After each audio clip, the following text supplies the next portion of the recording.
Hi, welcome to another lesson. Now let's take a look at the color correction effects. You can see them here or you can see them here. As they are a lot, I prefer going through this menu. So going to color correction, and this is kind of like a small Photoshop we have here on After Effects. You probably know a lot of these guys from Photoshop. If you have worked with that software, you probably know a lot of them. For example, we have the black and white, which of course turns the image into a black and white image. A very important thing is that we can do this to a movie file also, not just an image. We can do it to a movie file and to anything here on After Effects. So it's really important that you know that you can turn a movie into a black and white movie. For example, we can take the same movie that we had before, the snowboarding movie, and we could add some color correction to it to a black and white, and you can see how the video changed to black and white. And if we hit play, we will see the video in black and white.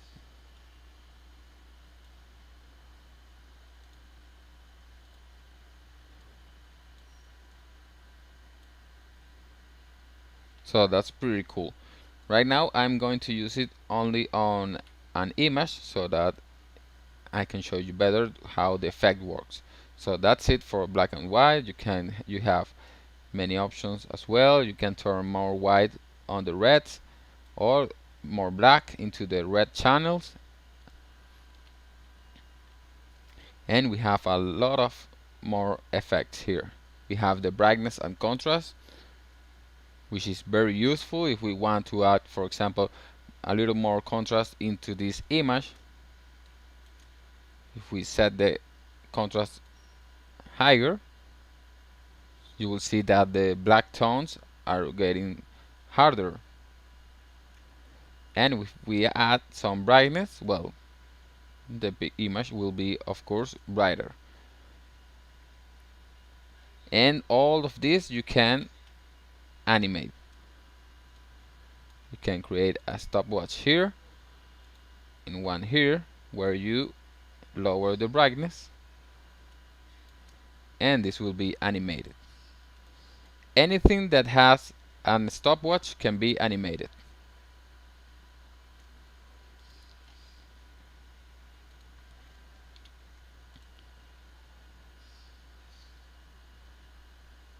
We also have the change color, which is very nice.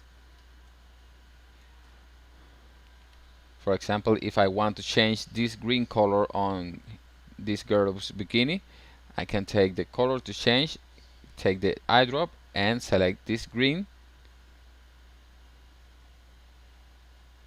and I can change the color. You can see how it changes all the color, and you can change the softness too and the tolerance so that it changes more of this tone. So you can see that it's really tricky using this change color, but well, it's not so accurate, but it's there. We also have the color balance, which is really nice because you can balance any color that you want. You can balance the green if you want to add some more green, or maybe add some more blue and less red. You can change anything here and the midtones, and you can see that you can create some cool effect into our image.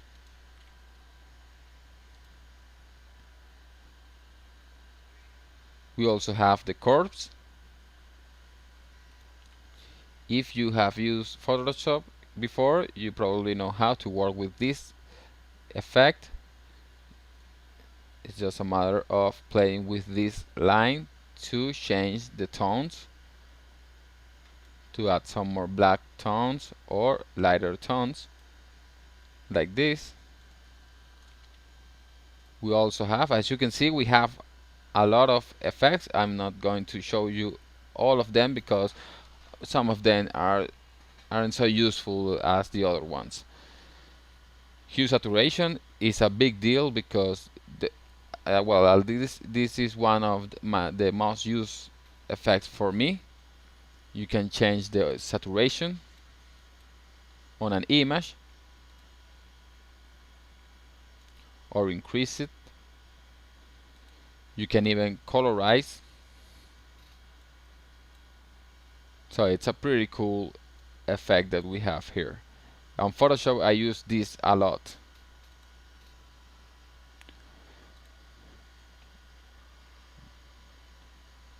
We also have the levels, and with the levels we can change how the dark tones and the white tones work here on the picture. This is the dark tones. You can see if I increase it here how it looks. So it depends on the image and what you want to do with the image, so that you can know how to work with these effects. These effects, the color correction, are all have to do, of course, with color, so they are pretty cool. Selective Color is a great tool also. For example, if I want to change specifically this tone, this red tone, I can go to this bar and colors, select red, and maybe add some more cyan and a little less magenta and more yellow and less black, and you can see how it changes the color, specifically this color. It didn't change the green, nor did it change the blue or anything. It changed only the red color. If I select the blues, I can then add some magenta and less cyan and add some more yellow and less black, and you can see how it changes. If I select the neutrals, it will change almost everything on the image. If I add some magenta or more cyan or more yellow, it will change like this. So it's pretty cool if you want to maybe you have a footage in which you don't like the tones, you don't like the saturation, and you can play with all of these effects to create the effect you want, to leave the image or the footage as wherever you want. So if you have the time, you can play with all these effects. You can grab a picture and play with every one of these effects, so that maybe you can see anything that you like. Maybe you can create your own effect. Maybe something cool will happen if you play with these effects. So let's go to the next lesson to continue looking through all the effects on After Effects.